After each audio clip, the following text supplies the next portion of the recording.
আচ্ছা, বিষয় আমার নাম হচ্ছে মুজাহিদ। কি কথা আমি এখানে পাশে একটা রেস্টুরেন্টে জব করি। তো আপনাকে দেখছেন বিমানটা হ্যাঁ, আমি যাচ্ছিলাম আমার খালার বাসাতে। তো আমি এই বেরিবাদের ওই রোডে, তখন আমি রানিং দাঁড়ানো এখানে। তো আমি দেখলাম যে বিমানটা একটু কাইত হইলো, একজন প্যারাশুট নিয়ে পড়ে গেল।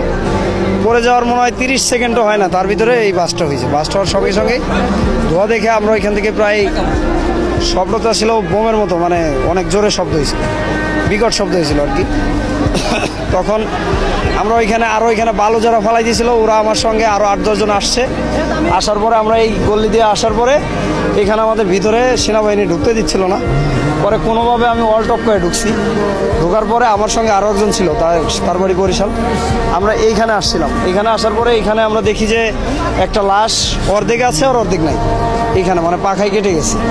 এটা দেখে পরে এদিকে আগুনের জন্য যাওয়া যাইতেছে না, এই পরিস্থিতি।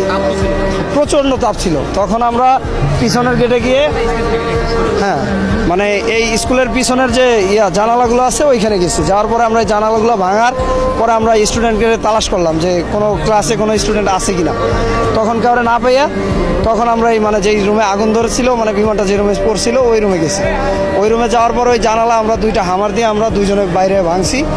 ভাঙার পরে আপনার যখন এই জানালা ভাঙার পরে আমরা দেখছি যে 4টা বাচ্চা এক জায়গা পুইরা এক জায়গা দলা হয়ে রয়েছে। ওইটা দেখার পরে আমি ওইখান থেকে মানে আমার একটা বমি ভাব আসছে, আমি আস্তে নামিয়ে গেছি নিচে। নামার পরে মৃতর সংখ্যা ম্যাক্সিমাম, আমি এই রুমের ভিতরে যে পরিমাণ থেকে লাশ বার হয়েছে আমার দেখা, মানে আমি নিজের চোখে যেটা দেখছি 30 থেকে 35 জন ম্যাক্সিমাম।